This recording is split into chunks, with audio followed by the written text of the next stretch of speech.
In the world of success and fame, the line between hero and villain can be thin. Someone can rise from humble beginnings, winning admiration for their strength and courage. But the same fame that brings praise can also bring pressure, and beneath the surface, cracks begin to show. Fear, insecurity, and anger can quickly turn a moment of triumph into tragedy. One wrong choice can bring everything crashing down, turning a celebrated life into a story of downfall. This is a tale of how a single decision can destroy a legacy and transform greatness into tragedy. Oscar Pistorius was more than just an athlete. He was an icon, a symbol of human resilience and determination. Born in 1986 with a congenital condition that led to the amputation of both legs below the knee, Pistorius didn't let his disability define him. Instead, he embraced sports, excelling in rugby, water polo, and tennis before finding his true calling on the track. Running on carbon fiber prosthetic blades, Pistorius became known as the Blade Runner, a nickname that would follow him throughout his career. His rise to fame was swift. In the 2004 Paralympic Games in Athens, Pistorius won gold in the 200 meters, setting a world record. His success only grew from there. By 2012, he had not only competed in multiple Paralympic Games, winning numerous gold medals, but had also made history by competing against able-bodied athletes in the London Olympic Games. His participation in the men's 400 meters and the 4x400 meters relay cemented his status as a trailblazer, an athlete who defied all odds. For many, Pistorius was a symbol of hope, showing that with determination, anything was possible. However, behind the glory of his athletic achievements, Pistorius led a life filled with personal challenges. His fear of crime was well documented, a fear that intensified due to South Africa's notoriously high crime rates. Pistorius had spoken openly about how his disability made him feel vulnerable, particularly in situations where he didn't have his prosthetics on. His home in Pretoria was equipped with security measures, and he kept firearms for protection. But this fear, paired with his impulsive and sometimes reckless behavior, would play a critical role in the tragedy to come. In late 2012, Pistorius began dating Reeva Steenkamp, a 29-year-old model and law graduate. Reeva was much more than a pretty face. Known for her intelligence, charm, and advocacy work, she had become a television personality and was passionate about addressing issues of domestic violence in South Africa. The couple seemed to be a perfect match, frequently photographed together, their smiles masking the tension that simmered beneath the surface. Although Pistorius and Reeva appeared to be in love, their relationship had its challenges. Text messages between them, later revealed during Pistorius' trial, showed moments of tenderness but also conflict. In one message, Reeva expressed her fear of Pistorius' temper, saying, "I'm scared of you sometimes, of how you snap at me." This unearthed a darker side to their relationship, suggesting that behind closed doors, their love was fraught with insecurity and volatility. Then came the night of February 13, 2013, the last night of Reeva Steenkamp's life. The couple had spent the evening together at Pistorius' home in Silver Woods, an upscale, secure estate in Pretoria. By all accounts, it was an ordinary night. They had planned to spend Valentine's Day together the next morning. But just hours before that day of love would begin, everything changed. At around 3 a.m., Pistorius woke up. He later testified that he heard a noise coming from the bathroom. In a state of panic, his mind immediately went to one possibility: an intruder. This fear, deeply ingrained due to his long-standing anxiety about crime, triggered his actions. Pistorius, who had not put on his prosthetic legs, felt vulnerable without them, especially in the dark. He reached for his 9mm Taurus pistol under the bed and moved toward the bathroom. What Pistorius did not know, or claim not to know, was that Reeva had gotten out of bed and gone into the bathroom. She had locked the door behind her, a routine she followed when using the restroom. Pistorius, unaware of her absence in bed, thought the person inside was a threat. He approached the closed bathroom door, his heart pounding, adrenaline surging through his veins. According to his testimony, he shouted a warning, telling the supposed intruder to leave. But he heard no response, only the faint sounds of movement inside. In a split second, without further verification, he made a decision that would haunt him for the rest of his life. He fired 4 shots through the door. The first bullet hit Reeva in the hip, causing her to fall. The second bullet grazed her arm, and the third struck her in the head. She collapsed onto the bathroom floor, her life slipping away. In the aftermath of the shooting, Pistorius realized that Reeva wasn't in bed. Panic set in. He frantically tried to open the bathroom door, but it was locked. Grabbing a cricket bat, he smashed through the door and found Reeva lying on the floor, bleeding profusely. Pistorius attempted to resuscitate her, but it was too late. Reeva was dead. Distraught, Pistorius called emergency services, screaming for help.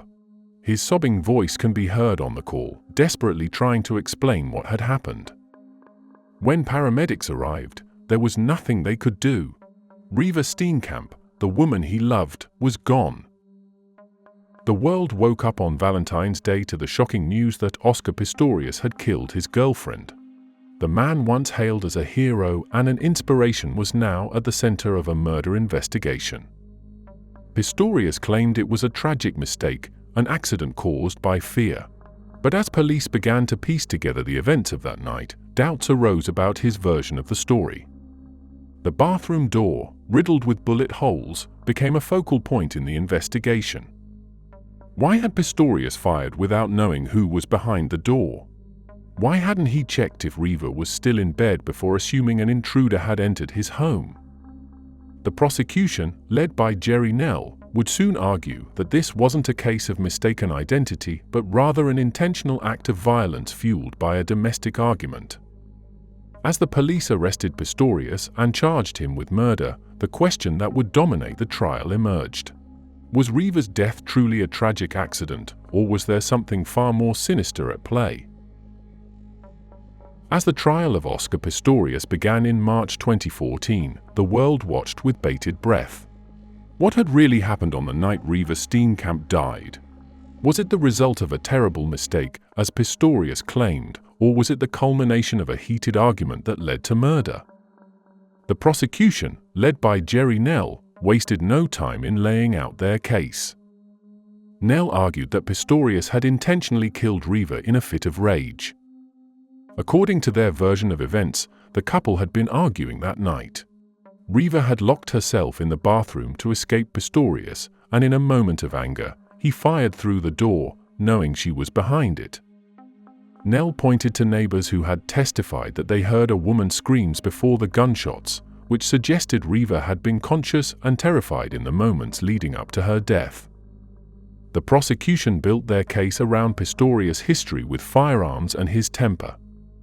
They highlighted previous incidents where Pistorius had been reckless with guns, such as the time he accidentally fired a shot in a crowded restaurant, as well as another incident where he allegedly threatened someone with a firearm. These moments, they argued, revealed Pistorius as a man prone to impulsive, dangerous behavior. But perhaps the most damning piece of evidence came from Reeva herself. Text messages between Reeva and Pistorius, retrieved from their phones, showed that their relationship was not as perfect as it appeared. In one message, Reeva expressed fear about Pistorius' behavior, saying, "I'm scared of you sometimes, of how you snap at me and how you will react to me." The message painted a chilling picture of a woman who felt threatened by the man she was dating, casting doubt on the defense's narrative that they had been a happy couple up until the moment of the shooting. The defense, led by Barry Rue, argued that Pistorius was not a murderer but a man who had acted out of genuine fear for his life. South Africa's high crime rates were well known, and Pistorius had long spoken of his fear of being attacked in his own home. Rue argued that Pistorius' reaction to the noise in the bathroom was one of pure panic, exacerbated by his disability. Without his prosthetic legs, Pistorius felt especially vulnerable and believed he was facing a life-or-death situation. His decision to shoot, they claimed, was an instinctual response, a tragic mistake made in the heat of the moment. Pistorius himself took the stand to explain his actions that night. Throughout his testimony, he was emotional, breaking down in tears multiple times as he described the horror of realizing that he had shot Reeva. "I didn't want to believe it," he said, his voice shaking as he recounted the moment he found her body behind the door. His lawyers focused on his deep remorse, presenting him as a man who loved Reeva and would never have intentionally harmed her. They argued that his fear of crime, his vulnerability without his prosthetics, and the dark of the night had led him to make a tragic error. One of the key pieces of forensic evidence in the case was the bullet trajectories and the position of Reeva's body in the bathroom. The prosecution argued that the pattern of gunshot wounds, one to the hip, one to the arm, and one to the head, suggested that Reeva had been trying to escape when she was shot. They claimed she was standing and moving when the first shot hit her, but by the time the last bullet struck, she was likely sitting on the floor, perhaps trying to protect herself. The defense countered with their own forensic experts, who claimed that the bullet patterns were consistent with Pistorius' version of events. They suggested that Pistorius, in a state of fear, had fired indiscriminately through the door, not aiming for any specific target. According to their analysis, the shots were fired in quick succession, indicating panic rather than premeditation. One of the most tense moments in the trial came when prosecutor Jerry Nell cross-examined Pistorius. Nell, known for his aggressive style, repeatedly pressed Pistorius on why he hadn't checked to see if Reeva was still in bed before assuming there was an intruder. A reasonable person would have looked where Reeva was, looked if she was safe and if she panicked. But you didn't. You just grabbed a gun. Pistorius struggled to provide a clear answer, insisting that he had been too scared to think clearly.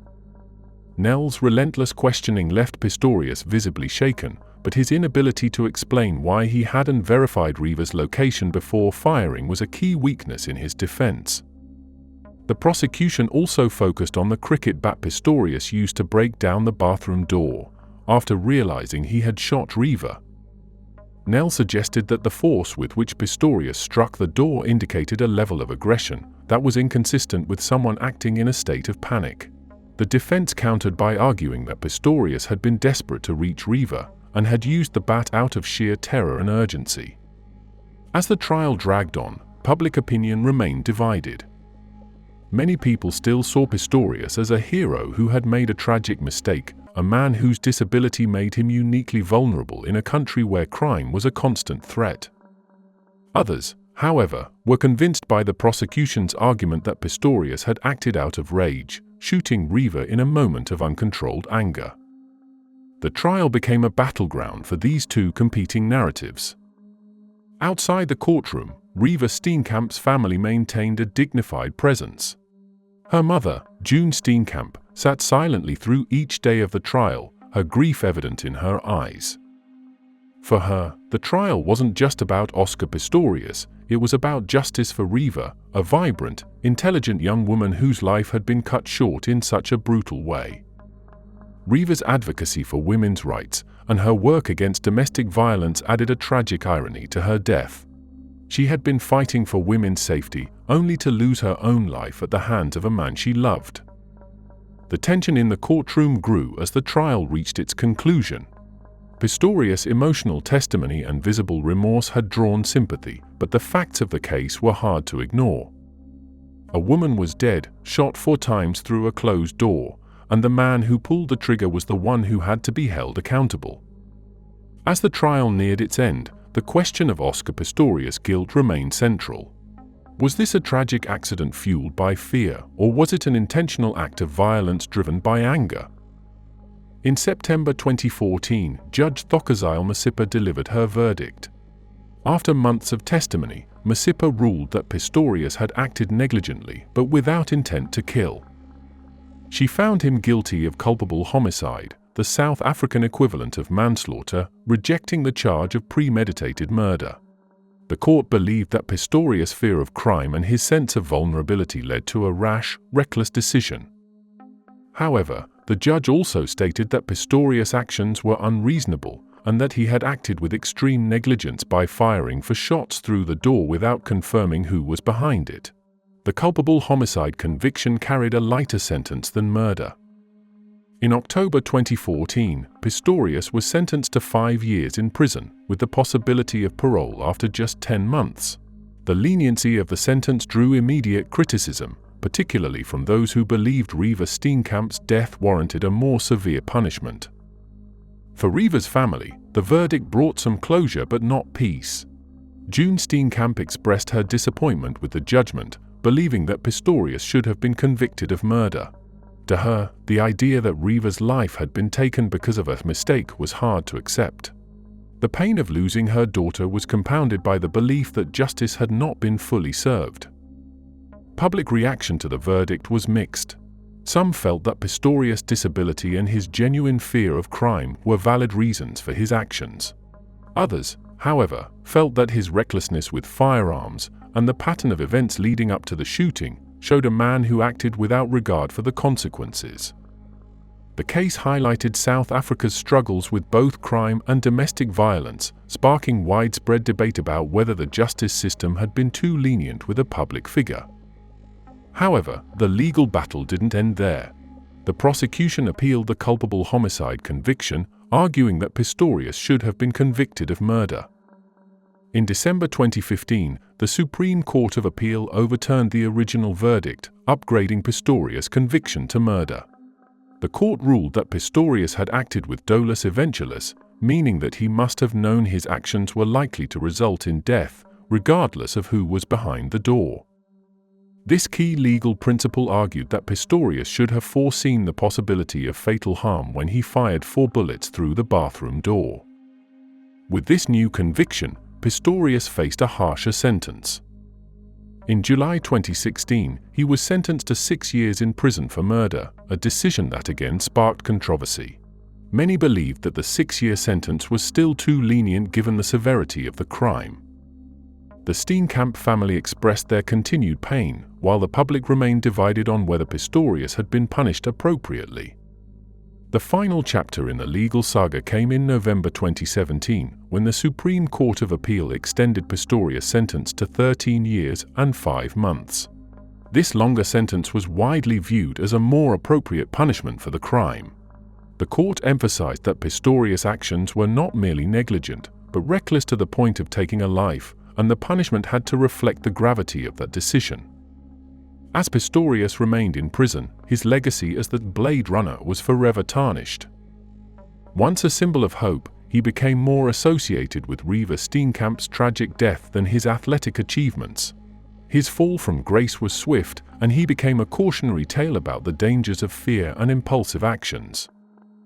Reeva's death sparked conversations about domestic violence and gun control in South Africa. Her mother, June Steenkamp, became an advocate for women's rights, ensuring Reeva's story served as a call for change. In the end, Pistorius' story is one of triumph turned tragedy. A moment of recklessness cost a young woman her life, reminding the world that no one is above the law. Reeva's legacy lives on through efforts to raise awareness about violence and inspire change.